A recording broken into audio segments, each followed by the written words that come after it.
厝边有一日，一个教律法的先生，真好胆来要试耶稣看有够啊无，就问讲：先生啊，我着怎样做，才是上帝所听的？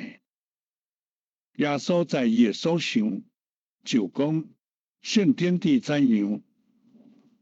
因讲，请上帝着真力甲真意，也着请厝边那家己。耶稣讲：你所用的有四只，着照安尼去行。若是这个教律法的先生爱奉承伊的头，就讲：什么人是我的厝边？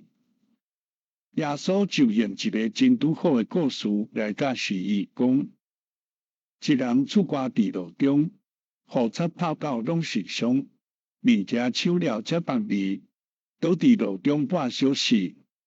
有这时来看到伊，听声赶紧就闪避。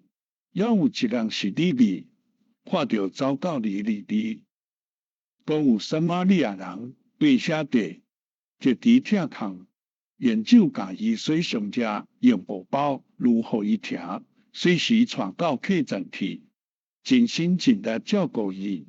隔日起身的时阵，客户店主两个人讲，着照顾互伊好，后来要甲你清楚。耶稣讲了，就问：这三人倒落一个最拄着擦这个人的厝边？迄时教律法的先生加在知影，讲认定伊的就是。